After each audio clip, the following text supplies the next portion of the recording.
안녕하세요. 사연 읽어주는 남녀입니다. 지금 보이시는 그림 속 남자, 관상이 어때 보이나요? 눈매가 날카로운 게 꽤나 무서워 보입니다. 만약 여러분의 사위에게 무서운 비밀이 있는 걸 알게 되었다면 여러분은 어떻게 행동하시겠어요? 바로 오늘 이야기는 이 사위와 관련된 얘기입니다. 그럼 오늘의 이야기 들어보시죠. 안녕하세요. 저는 60대 여성으로 인천에 살고 있어요. 저희 부부 사이엔 외동딸이 한 명 있습니다. 여러분은 사람 볼 때 인상을 얼마나 보세요? 전 좀 많이 보는 편입니다. 취미로 관상을 공부했을 정도예요. 관심이 많아서 심심풀이로 하게 된 건데요. 공부하다 보니까 저만의 철학도 생기더라고요. 눈이 어떻고 코가 어떻고 그런 것도 중요하지만 결국은 사람 마음가짐이 제일 중요한 것 같아요. 좋은 생각하면서 살아야 한다는 것도 속생각이 얼굴에 드러나니까 하는 말인 듯 싶습니다.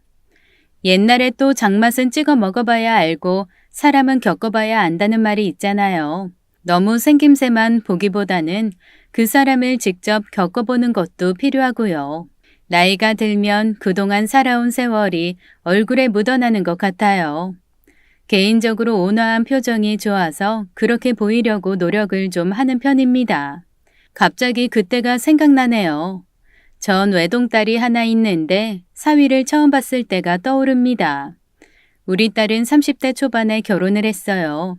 디자인 회사에 다녔는데 다른 회사랑 같이 일을 하다가 지금 사위를 만났다고 했죠. 딸이 한창 이쁠 때였는데 그때는 애가 매일 퇴근이 늦는 게 야근하느라 그런 줄 알았습니다. 그런데 사위랑 연애를 하느라 늦는 거였어요. 딸이 늦게 오는 날이면 남편이랑 제가 교대로 아파트 앞에 나가서 딸을 기다렸죠. 그러다 우연히 사위 얼굴을 보게 됐어요. 가로등 불빛에 본 사위 얼굴은 정말 훤했죠. 이마도 반듯하고 코도 잘생긴 게 얼굴만큼 앞날도 훤해 보였습니다. 저랑 딸 남자친구는 싱글싱글 웃는데 딸은 데이트하는 걸 들켜서 창피한지 엄청 당황하더라고요. 정화야, 왜 이렇게 늦었어? 엄마, 왜 나와 있어? 왜 나와 있긴, 너 기다렸지? 근데 옆에 누구야? 그 청년은 허리를 90도로 굽혀서 인사를 하더라고요. 안녕하세요, 어머니. 정화 남자친구 김정우라고 합니다. 시간이 너무 늦어서 제가 데려다 주고 있었어요. 죄송합니다. 다음엔 좀 더 일찍 헤어질게요. 놀다 보면 그럴 수 있죠. 우리 정화 데려다줘서 고마워요. 그럼 조심해서 가요. 청년은 가겠다고 저한테 씩씩하게 인사를 하더니 정화를 애틋하게 보더라고요. 제가 있어도 헤어져서 아쉬운 건 숨기지 못했죠. 우리 딸은 얼굴이 새빨개져서 눈짓으로 잘 가라고 하고요. 전 몰래 웃었습니다. 둘이 너무 예쁘더라고요. 그날 밤 딸이 얘기해줬는데 1년 정도 사귀었고 진지하게 만나는 사이라는 걸 알게 됐어요. 남편과 전 깜짝 놀랐죠. 딸이 연애하는 줄 전혀 몰랐거든요. 외동딸인 우리 정화를 남편이랑 전 금이야 오기야 아주 귀하게 키웠습니다. 결혼도 꽤 늦게 할 줄 알았어요. 만나는 남자 없냐고 하면 대답도 잘 안 하고 선볼 생각 없냐고 물어봐도 시큰둥했거든요. 남편은 저한테 그 청년 얘기를 듣더니 궁금한 것도 많고 한편 걱정스럽기도 했나 봐요. 뭐하는 청년인지 어떤 집안 아들인지 물어보니까 아주 기본적인 것만 대답하고 얘기를 끝내려고 하더라고요. 제가 그 청년이랑 언제 밥이라도 한번 먹자고 하니까 아직 그럴 때는 아니라고 때가 되면 정식으로 소개하겠다고 하더니 자기 방으로 쏙 들어갔습니다. 아무래도 쑥스러워하는 것 같았어요. 그 청년 인사도 시원시원하게 잘하고 예의가 아주 바르더라고요. 당신네가 관상 좀 보는 거 알죠? 신수가 훤한 게 부모 덕도 있고 나이 들수록 잘 사는 얼굴이었어요. 밤에 얼마나 잘 봤으려고. 낮에 제대로 봐야지, 안 그래? 저 녀석이 관심 없는 척 하더니 연애를 다 하고 기분 이상하네. 기분이 이상하긴 박수 칠 일이지. 우리가 너무 끼고 키워서 그래요. 정화도 벌써 29이잖아요. 그 뒤로 딸의 귀가 시간은 좀 앞당겨졌습니다. 아무래도 그날 일이 둘 다 마음에 걸린 것 같았죠. 시간이 꽤 흐르고 그 청년 제대로 한번 소개시켜 달라고 해도 딸은 묵묵부답이었습니다. 남편이랑 저만 애가 탔죠. 딸 정화는 신중하고 침착한 애였어요. 소개를 시켜주지 않는 데는 다 이유가 있을 것 같아서 보채지 않고 기다렸습니다. 그래도 조바심이 나긴 하더라고요. 차라리 몰랐으면 모를까 얼굴까지 봤는데 딸이 너무 숨기는 것 같아서 몇 번은 잔소리도 했습니다. 우리 딸은 좋게 말하면 생각이 깊은데 나쁘게 얘기하면 지나치게 꼼꼼하고 이리저리 재는 게 많은 아이예요. 또 겁도 얼마나 많은지 어릴 땐 방에 들어온 벌레 한 마리만 봐도 울고불고 잠도 못 잤죠. 동생이 있으면 좀 나았을지도 몰라요. 하지만 정화 낳고 제가 몸이 안 좋아서 둘째를 못 낳았습니다. 그저 딸 하나 있는 거 불면 날아갈까 쥐면 꺼질까 애지중지 키운 것도 영향이 있었겠죠. 가끔은 너무 온실 속의 화초로 키우는 건 아닌가 걱정도 됐어요. 하지만 어디 가서 쓸데없는 짓 안 하고 자기 앞가림 잘하는 것 같아서 커서는 그런 생각을 안 했죠. 그런데 결혼할 때가 되니까 슬슬 염려가 되더라고요. 신중하지만 겁 많고 조금은 소심한 성격 때문에 어른 노릇해야 할 때 힘들어하면 어쩌나 그런 생각이 드는 게 사실이었죠. 남편은 그런 저보고 걱정을 사서 한다고 뭐라고 했지만 어쩔 수가 없었어요. 그렇게 2년이란 시간이 흘렀고 그해 겨울에 드디어 정화가 말을 꺼냈죠. 엄마 아빠, 정우 씨가 우리 집 오고 싶대. 정식으로 인사드리고 결혼 승낙 받고 싶다고. 남편이랑 전 너무 좋은데 티도 못 내고 점잖게 대답했어요. 너무 좋아하는 티 내면 딸이 부담스러워 할까봐 그랬죠. 이제야 말을 꺼내네. 엄마 아빠가 얼마나 기다렸는 줄 알아? 어떻게 그때 이후로 말 한마디를 안 해. 저녁 식사에 초대하래도 안 하더니 둘이 결혼하기로 얘기 나눈 거야? 사실 보름 전에 나 정우 씨 집에 다녀왔어. 그랬어? 어땠어? 청년 부모님이 너 마음에 들어 하셨어? 그런 것 같아. 대접 잘 받고 왔어, 엄마. 집안 분위기도 좋고 화목했어. 음식도 정말 많이 준비하셨더라고. 그런 일 있음 진작 엄마한테 말을 했어야지. 이제 말하잖아. 나도 이제 확신이 들어. 정우 씨랑 나 사귀면서 한 번도 안 싸웠어.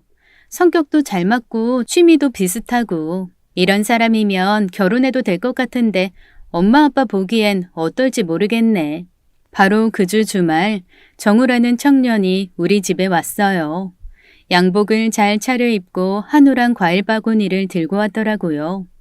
2년 전에 가로등 불빛에서 봤던 거랑은 인상이 또 달랐습니다. 물론 좋은 쪽으로요. 자세히 보니까 눈빛이 밝고 코도 잘생겼더라고요. 입꼬리도 약간 올라간 게 여러모로 관상이 좋았습니다. 남편도 그 청년이 아주 마음에 들었는지 이것저것 질문을 많이 했죠. 저도 궁금한 게 많았는데 참았어요. 저까지 나서서 물어보면 주책맞아 보일까봐 그랬죠. 청년은 밥도 잘 먹고 우리랑 기분 좋게 있다가 돌아갔어요. 제가 정성을 들인 음식도 맛있게 잘 먹더라고요. 사람이 뻣뻣하지도 않고 당당하면서도 부드러운 게 볼수록 호감이 갔습니다. 남편과 전 흐뭇하기만 했어요. 그 청년 우리 정화랑 너무 잘 어울렸죠. 그림 같다는 말 있잖아요. 둘이 나란히 앉아있는데 천상 부부라는 생각이 들었죠. 그날 정화를 앉혀놓고 밤늦도록 이것저것 궁금한 걸 물어봤어요. 정화야, 엄마랑 아빤 그 청년이 너무 마음에 들더라.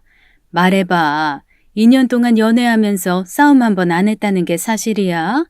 어떻게 잘해줬어? 일단 배려심도 많고 사람이 되게 따뜻해. 사소한 거짓말도 안 하고 약속도 잘 지키고 둘이 있으면 화낼 일이 없어. 너무 마음 편하고 좋아. 그래, 무엇보다 인상이 좋더라. 웃는 얼굴도 선하고 둘이 있으니까 닮았던데? 너무 잘 어울려서 눈을 못 떼겠더라. 우리 그런 말 많이 들었어. 진짜 신기해. 닮은 사람이 잘 산다잖아. 신랑감 잘 골랐다 우리 딸. 아빠도 마음에 드신대? 아까 이것저것 묻는 거 너도 봤지? 아끼는 낚싯대도 꺼내 보여주고. 그게 무슨 뜻이겠어. 하긴 아버지 그렇게 얘기 많이 하는 거 처음 봤어. 정우 씨 집에서 상견례 얘기 나오는 것 같던데. 엄마, 솔직히 나 떨려. 양가 부모님 모시고 무슨 얘기를 어떻게 해야 하지? 네가 걱정할 거 없어. 상견례 때는 부모들이 알아서 하는 거지. 진짜 우리 딸이 시집가나 보다. 실감이 안 나네. 딸 말대로 곧 양가 상견례가 잡혔습니다. 알고 보니까 그 청년은 부잣집 막내 아들이었어요. 바깥 사돈이 제조업을 크게 하시고 지방에 공장도 여러 개 있었죠. 내심 놀랍기도 하고 집안 차이가 나서 좀 걱정도 되더라고요. 하지만 얘기를 나눠보니까 사돈 내외는 겸손하고 소박하신 것 같았습니다. 옷차림부터 요란스럽지가 않았어요. 다 좋았는데 뜻밖의 얘기를 듣게 돼서 조금 놀랐죠. 시댁에선 둘이 결혼하면 얼마 동안은 같이 데리고 살고 싶다고 했습니다. 큰딸은 사위 따라 프랑스에 가서 정착했어요. 정우 결혼하면 1, 2년 정도라도 애들이 들어와 살면 어떨까요? 집이 넓기도 하고 실은 저희 바깥 양반이 건강이 좀 안 좋아서요. 아들 며느리랑 처음 몇 년은 가깝게 지내고 싶다고 하네요. 오해하지 마세요. 강제성은 없습니다. 이것도 애들 의사가 중요하죠. 다만 제 뜻이 그렇다는 겁니다. 그 얘기를 듣고 전 걱정을 했죠. 아무리 좋은 시부모라도 한 집에서 사는 건 쉬운 일이 아니잖아요. 전 집에 와서 딸을 붙잡고 물었습니다. 결혼에 시댁 들어가 사는 거 어떻게 생각하냐고요. 근데 정화는 벌써 예비 사위랑 얘기를 다 했더라고요. 그런 걸 왜 너만 알고 있었어? 내가 얼마나 놀랐는지 알아? 괜히 미리 걱정할까봐 얘기 안 했지. 시부모님 되게 넓은 집에 사셔. 정원에 차고도 따로 있고 지하에 3층까지 올린 집이야. 정우 씨 방도 조금 과장해서 운동장만 하더라. TV에 나오는 저택 있잖아. 사실 그런 집이야. 결혼해서 시댁 들어가게 되면 3층 통째로 쓰라고 하셨어. 그랬어? 아유, 그렇다면 또 얘기가 달라지지. 복잡거리면서 사는 거 아니면 뭐. 그래도 매일 아침 저녁으로 시부모님 뵙는 거 쉬운 일 아닐 거야. 넌 각오돼 있어? 무슨 각오까지 필요해. 엄마 아빠처럼 생각하면 되지. 전 사돈댁의 재력에 또 한 번 놀랐습니다. 한편으론 우리 딸이 그런 부잣집에 시집 간다는 게 좋기도 했어요. 그래도 안심이 안 됐죠. 정화 말하는 거 보니까 겉만 어른이지 속은 애였습니다. 어떻게 시부모님이 친정 부모 같겠어요. 사실 전 신혼 초에 시어머니와 함께 살면서 마음고생을 많이 했었어요. 일찍 홀로 되신 시어머니가 큰아들인 제 남편을 한평생 바라보고 사셔서 그런지 저를 도통 예쁘게 봐주시지 않더라고요. 남편이랑은 겸상도 못했고 늘 어머님과 남편 밥만 따로 차렸죠. 이건 정말 옛날 일인데 가끔은 남편과 제가 방에 누워있으면 그 사이에 와서 주무실 때도 있었어요.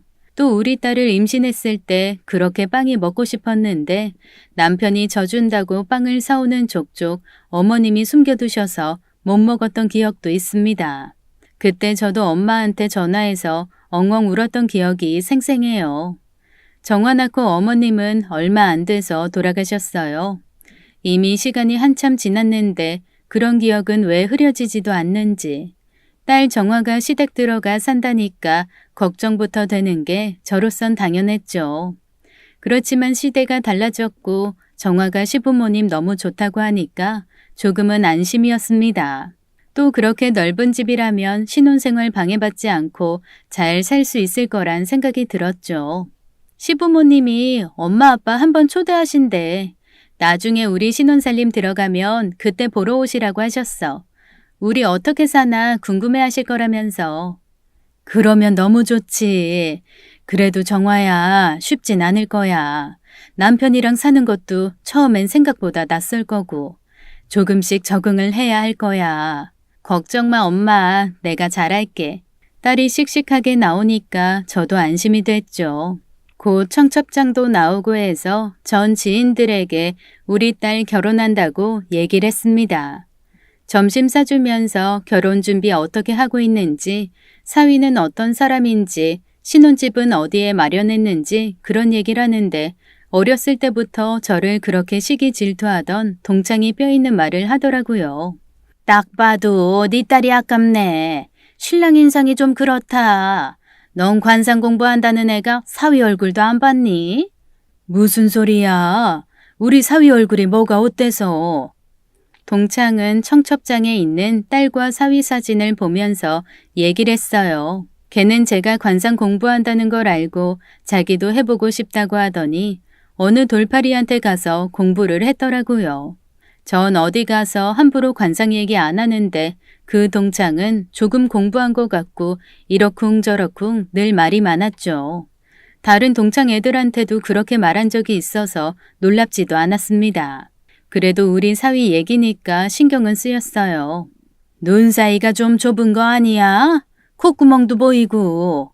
웨딩 사진이면 신경 써서 찍었을 텐데 인상이 너무 별로다. 무슨 소리야. 우리 사위 인상이 얼마나 훤한데. 기분 좋게 먹었던 점심이 얹히는 것 같았죠. 그 동창 얘기에 다른 친구들도 청첩장을 다시 열어보더라고요. 잘생겼는데 왜 그러냐고 다들 한마디씩 했습니다. 저도 어이가 없었죠. 제 눈엔 우리 사위 전혀 그렇게 안 보였거든요. 실제로 보면 인상 더 좋아. 사진도 괜찮은데 왜 그래? 요 작은 사진 안에 이목구비가 그렇게 선명하게 보이니? 난 안 보이는데. 그런 건 직접 봐야 제대로 알 수 있지. 분위기가 냉랭해지니까 다른 친구가 애써 분위기를 띄우더라고요. 왜들 이래. 좋은 일 앞두고. 그리고 요 쬐끄만 사진 보고 사람 인상을 어떻게 알겠어? 실제로 봐야 알지. 미순이가 사과해. 향자가 밥도 샀는데 너 이럴 거야? 난 있는 그대로 얘기를 한 건데 왜들 그러냐? 뭐 미안하게 됐다. 향자 너 화났니? 전 많이 불쾌했지만 이런 날 화내고 싶지 않아서 그냥 넘어갔어요. 집에 가는데 생각할수록 화가 나더라고요. 미순이 걔는 학교 다닐 때부터 제가 뭘 하기만 하면 그렇게 질투를 하고 시샘했죠. 동창회에서도 걔는 안 보고 싶었는데 꼬박꼬박 나와서 애들 속을 한 번씩 뒤집고요. 이번엔 제 차례인 것 같았습니다. 기분 나쁜 생각 계속 해봤자 저만 손해니까 그냥 잊어버리자 했어요. 우리 사위 관상이 얼마나 좋은데 걔 알지도 못하고 그래? 전 집에 와서 커다랗게 인화한 애들 결혼 사진을 자세히 들여다봤죠. 아무리 봐도 미순이 얘기는 엉터리였어요. 순백의 웨딩드레스를 입은 우리 딸 정화 곁에 믿음직스럽고 인물이 훤한 사위가 든든하게 서 있었습니다. 보기만 해도 흐뭇했어요. 곧 결혼 날짜가 다가왔고 딸 정화는 아주 기쁘고 행복하게 결혼을 했습니다. 사위도 얼마나 늠름하고 근사했는지 몰라요. 결혼식에 온 친척 친구들도 다 선남선녀라고 했죠. 다만 미순이라는 친구만 뭐가 마음에 안 드는지 표정이 좋지 않더라고요. 전 신경 쓰지 않았습니다. 신혼여행을 다녀온 딸과 사위는 저희 집에서 하룻밤 자고 시댁으로 들어갔어요. 아무리 부잣집이고 생활 공간이 분리됐다고 해도 시댁에 들어가 사는 거였기 때문에 전 딸이 늘 걱정이었죠. 하지만 매일같이 딸은 전화를 했고 늘 밝은 목소리였어요. 엄마, 오늘은 시부모님 병원에 가셔서 집에 정호 씨랑 나뿐이야. 아버님 검사하실 게 있어서 두 분 안 계셔. 그래? 걱정할 만한 일은 아니고? 정기적으로 검사하시는 게 있어서 가신 거예요. 저녁은 먹었니? 김밥 먹었어요. 어머님이 바쁘신데도 싸놓고 가셨어. 내가 지나가는 말로 먹고 싶다고 했는데 언제 다 준비를 해주셨더라고. 우리 어머님 솜씨가 엄마랑 똑같아. 음식 다 맛있어. 우리 이거 먹고 영화 보러 갈 거야. 아빠는 뭐 하셔? 혼자 바둑 두시지. 우린 신경 쓰지 말고 데이트 재밌게 해. 그런 얘기 말고도 시어머니가 간장게장을 해주셨다거나 이것저것 잘 챙겨주신다는 얘기를 곧잘 하더라고요. 그렇게 딸이 결혼한 지 6개월이 지났습니다. 그동안에도 딸은 결혼해서 행복하다면서 하루에 한 번씩 저와 꼭 통화를 했어요. 딸이 마음 편히 잘 사는 것 같아 저도 긴장이 풀어졌죠. 사위도 변함없이 정화를 챙겨주고 잘해준다고 들었어요. 동창들을 만나러 나가면 그렇게들 궁금해하더라고요. 딸내미 시댁 들어가 산다면서 힘들다고 안 해? 사돈 내외가 워낙에 인품이 좋으신가 봐. 정화가 매일같이 전화하는데 목소리가 항상 밝아.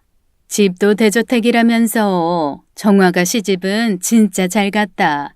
결혼식 날에도 우리 다 봤잖아. 너네 사돈 엄청나게 부티나던데. 그랬어? 상견례 때는 전혀 몰랐다니까. 평소에는 소박하게 사신대. 집만 좀 크다 뿐이지 우리랑 사는 거 똑같아서 정화가 편한가 봐. 그날도 얘기를 듣던 미순이가 또 시비를 걸었습니다. 이상하게 전 걔가 하는 말은 다 시비 거는 것처럼 느껴졌어요. 무슨 말을 해도 좋은 얘긴 하나도 없었거든요. 그날도 마찬가지였죠. 미리 좋아하지 마 향자야. 결혼하고 한 달밖에 더 됐니? 내가 말했지? 사위 인상 별로라고. 처음이야 좋지. 살아봐야 할 거다. 애들도 결혼시킨 마당에 또 그 얘기를 꺼내니 그날은 이상하게 더 화가 나더라고요. 전 미순이한테 따졌습니다. 참는데도 한계가 있으니까요. 넌 말을 해도 우리 딸 시집가서 잘 사는 게 그렇게 못마땅하니? 사위 인상이 어떻다고 자꾸 그러는 거야. 내가 관상 공부를 해도 너보다 몇 년은 더 했어. 왜 자꾸 엉터리 같은 얘기를 하는데? 향자 너 배운 거 말짱 꽝이구나. 어디 가서 관상 공부했다고 하지 마라. 딱 보니까 사기꾼의 거짓말쟁이 관상이더구만. 그런 것도 안 보이니? 얘가 정말? 야, 너 말 다 했어? 왜 이제 막 결혼한 우리 애들한테 악담이야? 뭐? 사기꾼의 거짓말쟁이? 너 그 말에 책임질 수 있어? 나 명예훼손으로 확 고소해버린다. 얼씨구 웬 법타령? 네 딸 걱정돼서 해주는 말인데 왜 열을 내고 그래? 기분 나빠 죽겠네. 왜 그렇게 잘난 척이야? 꼴 사나워 못 보겠다. 재미없어 죽겠네. 나 먼저 간다. 그래 미순이 너 앞으로 동창회 나오지 마. 말끝마다 남 흉보고 못된 말만 하고. 너 때문에 내가 몇 년은 더 늙은 것 같아. 미순이는 자리를 떴고 같이 있던 친구들이 다 절 말렸어요. 친구들이 저한테 진정하라고 하면서 미순이 아들 얘기를 해줬습니다. 알고 보니까 미순이 며느리가 애를 낳고 6달도 안 돼서 집을 나갔더라고요. 미순이가 아들이랑 같이 그 손주 키우느라 힘들다는 얘기였죠. 저만 모르고 있었던 얘기였습니다. 그런 일이 있었어? 왜 난 몰랐지? 걔가 너 없을 때만 자기 힘든 거 얘기하더라. 어렸을 때부터 미순이가 너 질투했잖아. 부러워하고. 자기 안 좋은 얘기 네 앞에서 하기 싫었나 보지. 네 딸 결혼 얘기하는데 자기 아들 이혼 얘기 하고 싶겠니? 그러려니 하고 네가 이해해. 그런 일이 있었어? 너희가 귀띔이라도 해주지 그랬어. 그치만 이번엔 좀 미순이가 심했어. 사위 얼굴 갖고 자꾸 그래서 내가 몇 번이나 참았잖아. 게다가 사기꾼이라니. 나도 이번엔 못 참겠더라. 미순이가 말이 심하긴 했어. 보는 우리가 다 속상하다 얘. 미순이가 자꾸 그러니까 저도 모르게 관상책을 뒤적거리게 되더라고요. 하지만 아무리 봐도 우리 사위 관상은 좋았어요. 아주 완벽하지는 않아도 제복 있고 건강 좋고 나이 들수록 좋은 운이었죠. 앞으로 미순이 개랑은 가급적 보지 말아야겠다는 생각을 했죠. 그런데 그 무렵부터 우리 딸 전화가 뜸해지기 시작했어요. 매일같이 전화해서 시시콜콜한 것까지 다 얘기하던 애가 연락을 뚝 끊으니 이상한 생각이 들었죠. 하지만 신혼이니 그럴 수도 있겠다는 생각도 들었습니다. 그동안은 아무래도 적응하는 중이니까 엄마 생각도 났겠지만 이제는 익숙해져서 전화를 안 하는 것 같았어요. 잘 있는 애한테 굳이 제가 전화를 하기도 뭐했죠. 애들 방해하는 건 아닌가 싶어서 아무 때나 연락하기도 좀 그렇더라고요. 그런데 한 달이 넘도록 애가 먼저 연락하지를 않더라고요. 제가 먼저 전화해도 바쁘다면서 대충 끊고 뭘 물어봐도 시원하게 대답도 안 했죠. 전 딸이 걱정돼서 밤에는 심란한 꿈까지 꿨죠. 딸이 아프다고 우는 꿈을 꾸게 됐는데 그날은 유난히 더 불안한 생각이 들었습니다. 저는 너무 궁금해서 딸한테 연락을 해봤어요. 무슨 일이 있는 건지 속 시원히 물어봐야겠다 생각했습니다. 여보세요? 정환이? 엄마야. 엄마? 아니, 너 목소리가 왜 그래? 어디 아파? 심장이 덜컥 내려앉았습니다. 이미 한 달 전부터 활기 넘치던 목소리는 사라졌는데요. 이번 통화 목소린 뭔가 심상치 않았어요. 어쩐지 겁에 질린 것 같기도 하고 주눅이 든 것도 같았죠. 정화야, 왜 그래? 무슨 일 있어? 어디 아프기라도 한 거야? 어젯밤에 네가 꿈에 나와서 아프다고 울었어. 엄마 꿈이 맞았나? 여보세요? 정화야, 왜 말을 못해? 전화가 끊어졌나? 왜 안 들려? 정화야! 끊지 마, 엄마. 나 듣고 있어. 엄마, 나 배고파. 뭐? 배가 고프다고? 저녁 안 먹었어? 나 엄마가 담근 김치가 먹고 싶어. 무슨 김치? 안 그래도 엄마가 김치 담가놓고 너 갖다 주고 싶었는데 당장 가져다 줄까? 응, 엄마. 빨리 와줘. 지금 빨리. 전화를 끊고 전 이상한 기분이 들었습니다. 딸이니까 목소리만 듣고도 어디가 아픈 건지 속이 상해 그런 건지 알 수 있었어요. 그런데 이번 통화에서 느껴지는 건 심상치가 않았습니다. 아픈 건 아니라고 하는데 분명 무슨 일이 생긴 것 같았죠. 그날 남편은 일이 늦는다고 해서 전 얼른 김치를 싸서 택시 타고 달려갔습니다. 딸은 그 큰 집에 혼자 있었어요. 사위도 사돈 내외도 없었죠. 전 딸을 보자마자 소스라치게 놀랐습니다. 애가 뺨이 푹 꺼지고 눈밑이 까만 게 잠도 못 자고 며칠 동안 밥도 못 먹은 애 같았어요. 게다가 정화는 절 보자마자 오열을 하기 시작했습니다. 정화야, 무슨 일이야? 왜 그래? 엄마, 나 여기 있기 싫어. 나 데려가줘, 제발. 애가 그런 몰골로 절 보자마자 우니까 저도 이성을 잃었죠. 눈이 뒤집히더라고요. 도대체 이 집에서 딸한테 어떻게 했길래 애가 일어나 화가 났습니다. 누가 너 구박했어? 이 집 식구들이 널 괴롭혀? 아니면 사위가 너 못 살게 했어? 엄마, 내 남편 이상해. 정상이 아닌 것 같아. 전 딸의 말을 듣고 무릎에 힘이 쭉 빠졌습니다. 드디어 올 것이 왔구나 그런 생각도 들면서 동창 미순이가 한 얘기가 떠올랐어요. 사기꾼의 거짓말쟁이라고 했던 미순이 말이 생각났죠. 엄마, 정우 씨 정신병자 같아. 정신병자라니 무슨 소리야. 무서워 죽겠어.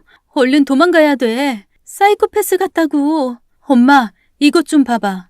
그러면서 딸은 제 손을 이끌고 김서방의 방을 보여줬습니다. 방에는 여자 모습의 플라스틱 모형들이 가득 있었어요. 보기만 해도 이상하게 기분이 나빴죠. 이게 다 뭐야? 밤새도록 방에서 이런 것만 만지고 있어. 사실 이상한 게 더 있어. 근데 정우 씨 들어오기 전에 여기 나가야 돼. 빨리 나 데려가줘, 엄마. 정화야, 어떻게 된 건지 차근차근 말해봐. 그래야 엄마가 제대로 도와줄 거 아니야. 정우 씨한테 잡히면 안 돼. 얼른 가자, 엄마. 빨리. 전 일의 심각성을 느끼고 일단 딸을 데리고 나갔죠. 서둘러 나간다고 했는데도 저도 무서웠는지 몸이 제대로 따라주지 않았어요. 딸이 너무 떠니까 저까지 떨려서 발이 제대로 떨어지지 않더라고요.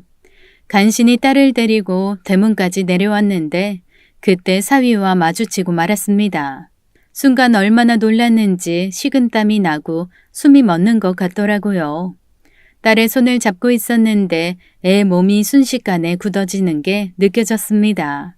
어떻게든 감정을 들키지 않으려고 노력하면서 전 딸의 손을 꽉 잡아줬어요. 우리가 도망가는 줄도 모르고 사위는 활짝 웃더라고요. 장모님 언제 오셨어요? 더 노시다 가시지 벌써 가세요? 안 그래도 제가 정화한테 처갓집 가자고 했었는데 장모님이 직접 오셨네요. 내가 김치를 담갔는데 사돈 어른이랑 김서방 맛 좀 보라고 갖고 왔어. 김치 냉장고가 어디 있는지 몰라서 현관에 대충 뒀는데 자네가 좀 넣어줘. 아이 김치요? 아이 무거우셨을 텐데 저 부르시지 그러셨어요. 겸사겸사 정화도 보러 올 겸 해서 왔지. 그때 딸이 나섰죠. 저랑 잠깐 데이트하고 오겠다고 둘러대더라고요. 사위는 천천히 놀다 오라며 순순히 저일 보내줬습니다. 정화야, 장모님이랑 헤어질 때 나한테 연락해. 내가 장모님 모셔다 드릴게. 당신은 뭐 할 건데? 내 방에서 할 게 있어서. 잘 다녀와. 장모님, 이따 꼭 연락 주세요. 제가 차로 모셔다 드릴게요. 그래 김서방 들어가게. 사돈 어른들께도 안부 전해드리고. 사위가 대문 안으로 들어가고 몇 분 뒤 딸과 전 도로까지 미친 듯이 뛰었어요. 택시를 잡아타고 우리 집으로 향했죠. 딸은 택시 안에서도 부들부들 떨었습니다. 저도 심장이 떨려서 어떻게 버텼는지 몰라요. 머릿속으로 5만 가지 생각이 다 들었죠. 우리 딸이 맞고 살았나, 학대당한 건가, 사위의 웃는 얼굴이 떠오르면 소름부터 돋았습니다. 집에 도착하자마자 전 딸에게 어떻게 된 건지 물어봤어요. 그리고 기절할 만한 얘기를 듣게 됐죠. 엄마, 김서방 아무래도 사람 죽인 살인마 같아. 사이코패스라고 들어봤지? 감정을 못 느끼는 사람. 나 이상한 거 봤어. 처음엔 꿈인 줄 알았는데 아니더라고. 전 기겁을 해서 딸한테 되물었죠. 뭐 살인마? 그게 무슨 소리야? 너 지금 제정신이야? 내가 다 봤어. 그 사람 밤마다 자기 방에서 이상한 여자 모형 만지작거리더니 얼마 전부터 내가 잠들면 몰래 지하실로 내려가는 거야. 이상해서 하루는 내가 따라가 봤는데 글쎄 거기 여자 시신이 있었어. 전 딸한테서 들은 엄청난 얘기에 할 말을 잃었죠. 얘가 제정신으로 하는 말인지 알 수도 없었어요. 전 자꾸만 정화한테 물어봤죠. 너 지금 정확히 본 걸 얘기하는 거냐고 다그쳤어요. 그럴 수밖에 없는 게 너무 무시무시한 얘기라 만약 그게 사실이라면 감당할 수 없을 것 같았습니다. 나도 처음에 못 믿었어. 내가 잘못 본 줄 알았다고. 근데 진짜였어. 엄마 나 어떡해? 무서워 죽겠어. 김서방이 지하로 내려가서 그 여자 시신을 말하기도 싫다. 그걸 어떻게 했는데 언제부터 거기 있었어? 모르겠어. 언제부터 있었는지는. 근데 상태가 멀쩡한 걸로 봐선 최근 같아. 나한텐 전이나 지금이나 똑같아. 그래서 더 소름 끼쳐 엄마. 나 어떻게 해야 돼? 시부모님도 모르시는 것 같아. 아니 혹시 아시는데 나한테만 감추시는 건가? 믿을 수가 없는 얘기였습니다. 그러나 딸의 초췌한 몰골이 그게 사실이라는 걸 증명하고 있었어요. 이런 거짓말을 꾸밀 수 있는 애도 아니고 애꼴이 이렇게 됐을 리도 없었죠. 왜 경찰에 신고 안 했어? 넌 그걸 다 알고도 김서방이랑 같이 있었던 거야? 엄마, 경찰에 신고했다가 그 사람이 해코지라도 하면 어떡해. 나뿐만 아니라 엄마 아빠한테도 복수하겠다고 할 수 있잖아. 그렇게 무서운 짓을 저지르는 사람이 뭔들 못하겠어. 나 이혼할래. 그 편이 나을 것 같아. 의심사지 않게 성격 핑계 대면서 갈라서고 하루라도 빨리 그 집에서 나오고 싶어. 나 무서워 죽겠어 엄마. 제발 도와줘. 딸은 제 앞에서 펑펑 울었습니다. 그동안 저한테 말도 못하고 얼마나 마음고생했을지 눈에 훤했죠. 김서방이 이상하다는 걸 알고도 아마 딸은 저한테 바로 얘기를 못했던 것 같아요. 생각하고 또 생각했겠죠. 겁 많은 소심한 딸이 그동안 어떻게 참고 지낸 건지 기가 막혔습니다. 너무 속상하고 저도 덩달아 무서워졌어요. 그렇지만 저까지 두려워하면 딸이 버티지 못할 것 같아 정신을 바짝 차렸죠. 전 딸을 설득했어요. 정화야, 더 큰 일 벌어지기 전에 경찰에 신고하자. 엄마 고향 동생 덕수 아저씨 알지? 파출소장이잖아. 일단 신고하고 그 동생 도움 받자. 아는 사람이니까 우리가 터무니없는 소리 한다고는 안 하겠지. 정말 경찰에 신고해도 될까? 그럼 아니면 어떻게 하게? 입국 닫고 있다가 갑자기 이혼해달라고 하게? 그것도 네 남편이 이상하게 생각할 거야. 딸은 여전히 불안해했지만 경찰에 신고하는 게 우선인 것 같았어요. 저는 딸을 안심시킨 다음에 고향 동생한테 전화를 했죠. 딸한테 들은 기가 막힌 얘기를 어렵게 꺼냈더니 그 동생도 깜짝 놀라더라고요. 정화 결혼식에 와서 딸과 사위를 축하해주고 갔거든요. 전 상황을 얘기하면서 사돈댁 지하실을 꼭 좀 조사해달라고 부탁했습니다. 집이 엄청 넓어. 지하실이 있는데 가장 안쪽 방에서 정화가 그걸 봤다고 그러네. 다른 데 몰라도 꼭 지하실 좀 살펴봐줘. 알았지? 얼마 안 가 딸의 시댁에 경찰이 출동했다는 연락이 왔어요. 저와 딸은 손을 꼭 잡고 일이 돌아가는 상황도 모른 채 기다리고만 있었죠. 한편으론 사위가 그 전에 눈치를 채고 우리 집에 찾아오지는 않을까 벌벌 떨었어요. 하필 그때 남편은 친구 아버지 상갓집에 가 있었고 전화가 꺼져 있어 연락을 못하고 있었습니다. 시간이 얼마나 흘렀는지 알 수도 없었어요. 그리고 제 핸드폰으로 파출소장인 고향 동생한테 전화가 걸려왔어요. 아이, 누님 이러시면 안 되죠. 아이, 저희도 바쁜데 별것도 아닌 일로 이 난리를 피우게 하면 돼요. 아이, 좀 알아보고 신고하지 그러셨어요. 별것도 아니라니. 거기 지하실에서 끔찍한 거 못 봤어? 살인사건이면 심각한 거지. 왜 말을 그렇게 해? 조사 제대로 한 거 맞아? 지하실 싹 다 조사해봤냐고. 저 지금 바쁘니까 사위한테 가서 직접 들어보세요. 괜히 누님 때문에 시간 낭비하고 인력 낭비했잖아요. 전 쉽게 물러서지 않았습니다. 혹시 아무것도 못 본 거야? 사위가 눈치채서 증거 다 없앴을 수도 있어. 다시 한번 조사해줘, 동생. 아, 일단 그 집에 가보시라고요. 사위가 다 설명해 줄 거예요. 내가 그런 살인마 집에 어떻게 가? 우리 딸도 벌벌 떨고 난리 났어, 지금. 아이고, 상상하시는 그런 거 전혀 아니니까 안심하고 한번 가보세요. 뭐라고? 나 참 이상하네. 전 일단 전화를 끊었습니다. 고향 동생은 굉장히 치밀한 성격이었어요. 조금이라도 의심되는 게 있으면 그냥 지나칠 사람이 아니었습니다. 제가 분명 지하실을 잘 살피라고 했으니까 샅샅이 뒤지긴 했을 것 같았습니다. 딸은 경찰이 철수했다는 얘기를 듣고 더 기겁을 하고 난리를 쳤어요. 아니야, 엄마. 이미 다 눈치채고 증거를 없앴나 봐. 이제 우리 큰일 났어. 그 사람이 우리한테 와서 해코지하면 어떡해? 밖에 발자국 소리 같은 거 안 들려? 당장 아빠 불러, 엄마. 나 지방이라도 가야겠어. 어디 산속이라도 가서 숨을래. 정화야, 진정해봐. 그 아저씨 절대 일 대충 할 사람 아니야. 이유가 있으니까 가보라고 한 것 같아. 엄마 믿고 한번 같이 가보자, 응? 나 무서워, 엄마. 절대로 다시는 그 집에 가고 싶지 않아. 아버지한테도 그쪽으로 오라고 하고 우리가 먼저 가보자. 어떻게 된 건지 눈으로 확인해 보자고. 전 반신반의하면서 딸을 데리고 사돈댁에 다시 갔어요. 가면서도 이게 잘하는 짓인가 고민이 많았죠. 사이코패스는 겉보기에 멀쩡하다고 들었어요. 정상인 척 연기를 해서 제 고향 동생을 구워 삶은 게 아닐까 그런 생각도 들었죠. 택시 안에서 전 딸을 설득했습니다. 정화야, 뭔가 이상해. 위험한 상황이면 그 동생이 집에 가보라는 말은 절대 안 했을 거야. 어떻게 된 건지 우리가 알아보자. 피하기만 해선 답도 없어. 알았어. 나 엄마 믿고 가는 거야. 절대 내 손 놓으면 안 돼. 저와 딸이 도착하자 사위는 껄껄 웃으면서 나오더라고요. 전 더 소름이 끼쳤습니다. 왜 웃나, 김서방? 이 상황이 지금 웃긴가? 웃기긴요. 죄송합니다, 장모님. 근데 저도 이런 일이 벌어질 줄 몰랐어요.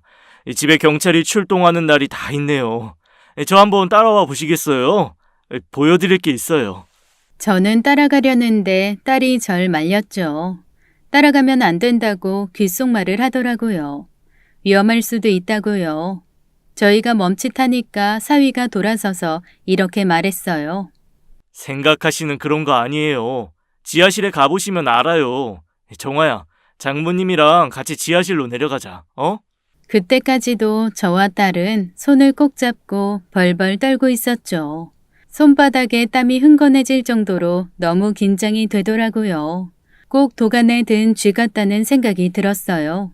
이렇게 된 거 물러설 수도 없고 일단 가보자 싶어서 저는 딸을 데리고 지하실로 내려갔습니다. 조명이 지하로 내려가는 계단과 지하실 전체를 환하게 비추고 있었죠. 딸은 여기가 이렇게 밝은 건 처음 봤다면서 어리둥절해 했어요. 넓은 복도를 지나 사위는 어떤 방문을 하나 열었어요. 안에 들어가자마자 저와 딸은 소리를 지르면서 주저앉았습니다. 이게 뭐야? 사람 시체 아니야? 살려주세요. 딸도 기겁을 하고 저한테 매달렸습니다. 그때였어요. 사위가 저를 보고 이렇게 얘기했죠. 장모님 정화야, 이거 가짜예요. 사람 모양 인형이라고요. 정신 좀 차려보세요. 뭐라고? 진짜 아니에요. 와서 직접 보세요, 장모님. 만져도 보시고요. 그제야 딸과 전 정신을 조금 차릴 수 있었어요. 가짜 모형이라는 얘기에 후들거리는 다리에 힘을 주고 겨우 일어날 수 있었죠. 그리고 용기를 내서 커다란 책상 위에 누워있는 얼핏 보면 여자 시신 같은 것에 가까이 다가갔어요. 자세히 보니까 정말 모조품 인형이더라고요. 만져보니까 확실히 더 알 수 있었죠. 이거 영화 촬영용 특수 모형이에요. 제가 다 만들었고요. 영화 촬영하는데 쓰는 거라고? 특수 모형? 네, 덤이라고도 하는데요. 교통사고 실험용이나 영화 촬영용으로 쓰려고 실감나게 만들어요. 그런 만큼 가격도 비싸고요. 이걸 보고 정아가 오해한 것 같아요. 경찰들도 처음엔 놀라긴 하더라고요. 제가 너무 실감나게 만들었나 봐요. 그러니까 이걸 자네가 만들었다는 얘기야? 영화 일을 하고 있었어? 네, 사정이 있어서 정아 몰래 만들고 있었는데 이걸 봐버릴 줄 몰랐어요. 정아가 지하실은 아무 이유 없이 무섭다고 자주 안 내려와서 모르는 줄 알았거든요. 죄송합니다, 장모님. 미안해, 정아야. 이런 상황 만들어서. 뭐야, 당신. 왜 그걸 이제 얘기해? 미안해. 지금 다 말해줄게. 진작 나한테 물어보지. 왜 그런 끔찍한 오해를 했어? 그럼 내가 오해를 안 하게 생겼어? 난 몰라. 나 너무 무서웠단 말이야. 이게 뭐야? 딸은 주저앉아 울었고 사위는 딸을 달래줬습니다. 우린 함께 1층으로 올라갔어요.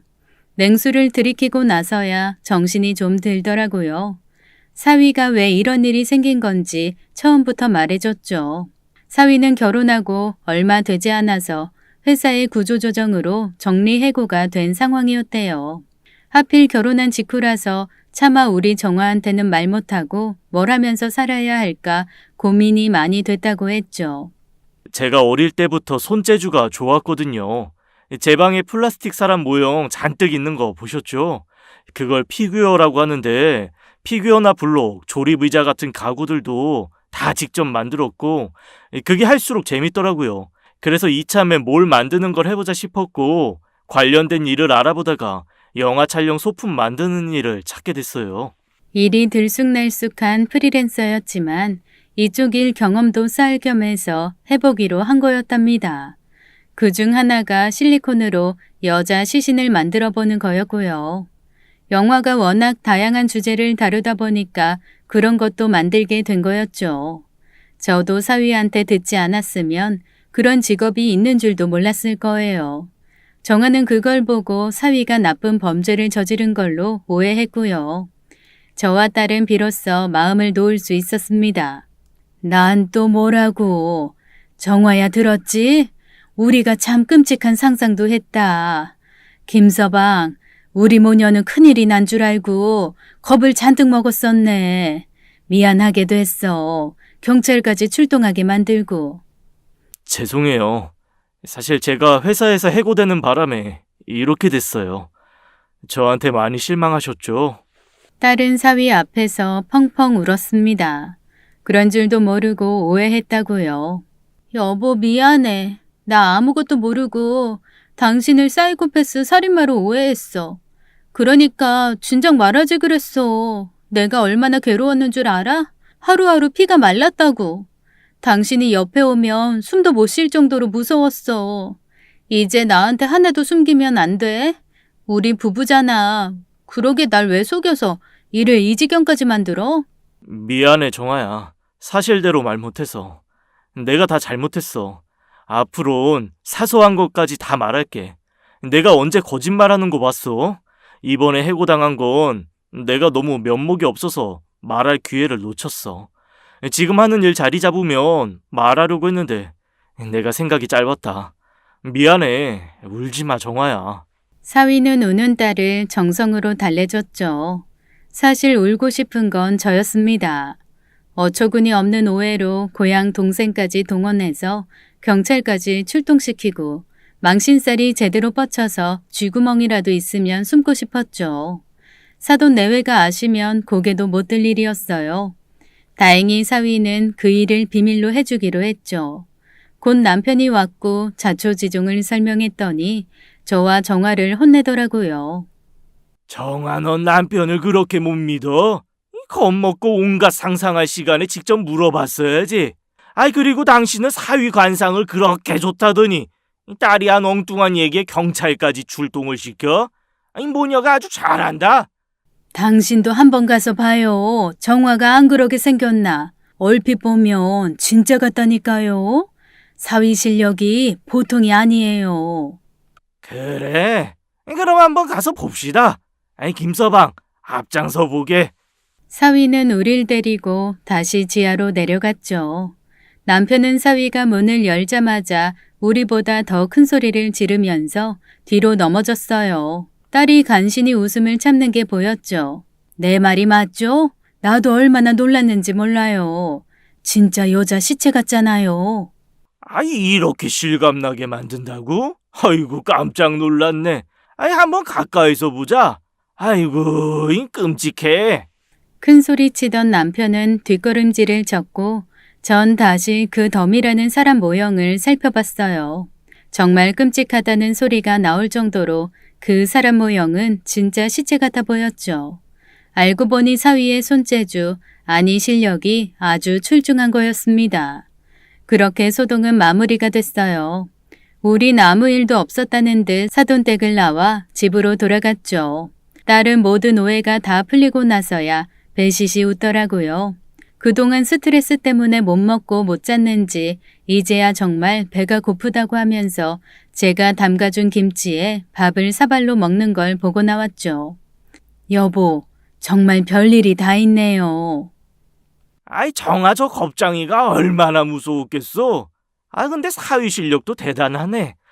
누구라도 속았어. 지금은 프리랜서라고 하는데 일이 많이 들어왔으면 좋겠네요. 그래도 아버지 재력 믿고 논다 소리 안 하고 뭐라도 열심히 하는 게 믿음직스럽지 않아요? 김서방, 아주 볼수록 마음에 들어. 그건 저도 마찬가지였습니다. 얼마 안 간 반가운 소식이 들려왔어요. 정화 말로는 영화사에서도 우리 사위 실력을 인정해서 일이 엄청 많이 들어온다고 하더라고요. 엄마, 우리나라 최고 영화사 알지? 이름만 대면 알만한 감독님들도 다 정우 씨만 찾는데 실력이 독보적이라 여기저기서 의뢰가 많이 들어와. 정우 씨 요새 엄청 바빠. 지하 작업실에서 나오지도 못한다니까. 우리 사위가 정말 대단하네. 경험 삼아 해본다더니 그 수준이 아니잖아.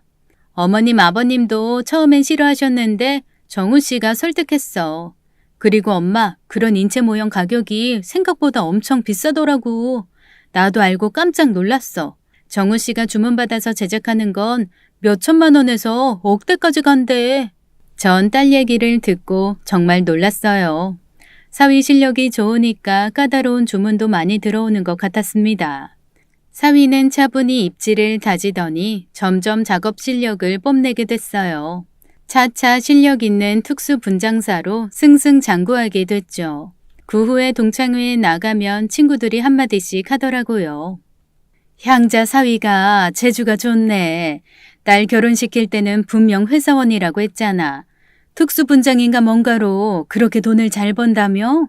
정리해고 되는 바람에 회사 그만두고 시작한 일이 대박이 난 거야.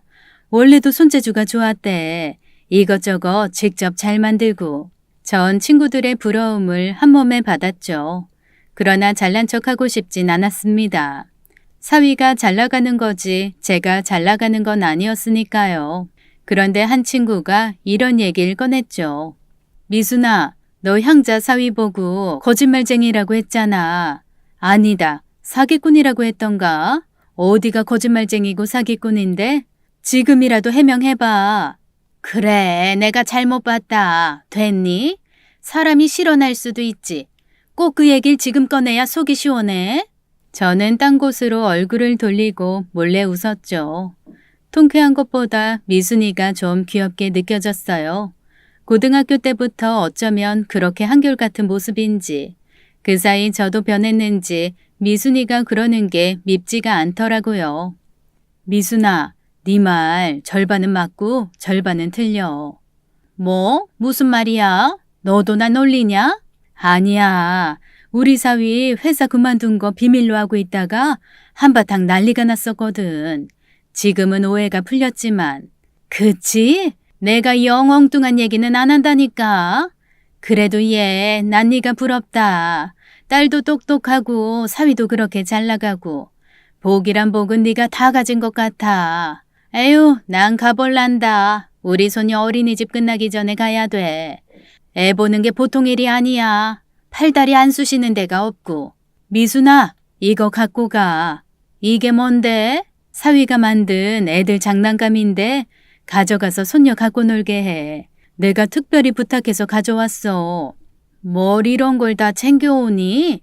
얼마야? 돈 줄게. 됐어, 가져가. 이거 파는 거 아니고 세상에 하나밖에 없대. 내 마음이니까 가져가서 손녀 줘. 그리고 너 건강 챙겨. 무릎도 안 좋잖아.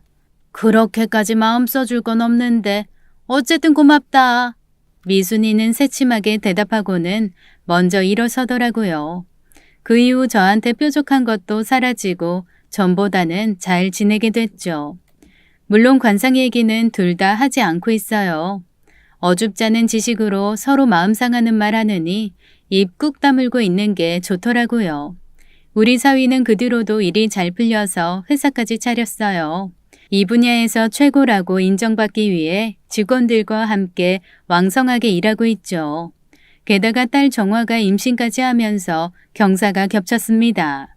우리 딸은 최근에 딸을 출산했어요. 사위가 특수분장 연습을 하던 다소 음산했던 지하실은 이제 우리 손녀 놀이터로 밝고 사랑스럽게 꾸며놨습니다. 소영아, 할미가 미끄럼틀 태워줄까? 분유 냄새 나는 뽀얗고 예쁜 손녀가 얼마나 예쁜지 몰라요. 제 핸드폰 사진첩은 소영이 사진으로 도배가 돼 있죠. 사돈 내외가 편하게 배려를 해주셔서 저와 남편은 소영이 보러 자주 갑니다. 놀이방에서 소영이랑 놀아주면서 가끔 예전 일을 떠올릴 때도 있어요. 겁먹은 정화가 울던 모습이랑 경찰 불러야 한다고 소란 피우던 제 모습도 기억나고요. 나중에 시간이 흘러서 손녀가 크면 그때 일을 얘기할 날이 올까요? 자기 아버지가 이렇게 훌륭한 능력, 재주를 가진 사람인 걸 언제쯤 이해하게 될지 기대도 되네요. 요새는 참 직업도 많아지고 다양한 직업으로 부자가 되는 사람도 많은 것 같아요. 우리 사위도 그런 이들 중에 한 사람이고요. 제 딸도 디자인 전공이라 가끔 사위 작업실에 나가는 것 같더라고요. 어쩌면 손녀도 부모 재능 물려받아 미술 관련된 일을 할 수도 있겠네요. 얼마 전에 제가 딸에게 그랬습니다. 정화야, 소영이 키우다 보면 별의별 일 다 겪을 텐데 그럴 때마다 너 어렸을 때처럼 겁먹고 찔찔 짤 거야? 내가 언제 그랬어? 소영이가 들으면 진짜인 줄 알겠네. 딸 앞이라고 강한 척 하는구나? 이제 나도 강해져야지. 엄만데. 그때 생각하면 정말 창피해. 엄마 아니었으면 진짜 어디 꽁꽁 숨어서 지금까지 안 나왔을지도 몰라. 엄마 고마워. 그때 용기 내줘서. 이그 겁쟁이. 어릴 때 좀 강하게 키울걸. 저랑 제 엄마가 웃고 있으니까 손녀딸 소영이가 저희를 빤히 쳐다보더라고요. 사위를 꼭 닮은 우리 소영이는 강하고 씩씩하게 잘 크겠죠. 애들은 사돈댁에서 계속 산다고 하더라고요. 이제 익숙해져서 편하다면서요. 그래도 정화가 딱 한 번 속마음을 내비친 적이 있었습니다. 엄마, 나 결혼할 때 엄마가 자꾸 괜찮냐고 물어봤잖아. 시댁 들어와 사는 거 쉽진 않을 거라고. 그때 솔직히 엄마가 이해 안 됐거든. 시부모님 좋으신 분들인데 지나치게 걱정하는 것 같았고. 근데 살아보니까 알겠어. 잘해주시고 불만 없지만 신혼 때 그래도 힘들 때 있었거든. 엄마가 알면 속상할까봐 일부러 매일 전화하고 명랑하게 얘기하고 그랬던 거야. 내가 너무 철이 없었지? 엄마 걱정하는 거 이해도 못하고. 이젠 너 잘 살잖아. 그럼 됐지. 철이 없긴. 우리 딸 자식도 낳고 이제 어른 됐는데. 나중에 기회가 되면 엄마 옆에서 살게. 조금만 기다려줘. 하지만 기다리지 못하고 저와 남편은 사돈댁 옆 동네로 이사를 왔습니다. 가끔 산책을 나갔다가 딸과 사위 소영이와 마주치기도 해요. 딸네 식구 행복한 모습 보면 안 먹어도 배가 부릅니다. 겁 많고 여렸던 우리 딸이 아이도 낳고 남편과 잘 사는 거 보면 참 마음이 뿌듯해요. 그저 우리 딸이 어디서든 행복하고 단단하게 잘 살았으면 좋겠습니다. 제 이야기는 여기까지입니다. 죄 없는 사위 잡겠다고 경찰까지 출동시킨 제 사연 어떻게 들으셨어요? 긴 이야기 들어주셔서 감사합니다. 오늘 이야기 어떠셨나요? 제가 볼 땐 따님뿐만 아니라 사연자분도 따님 못지않게 겁쟁이이신 것 같습니다. 너무 긴장하고 겁먹으면 진실도 왜곡해서 보거나 오해할 때가 생기나 보네요. 결국 경찰까지 출동하고 사위의 비밀이 밝혀졌지만 그래도 해피엔딩으로 끝나서 다행입니다. 그럼 저희는 다음 사연으로 돌아올게요.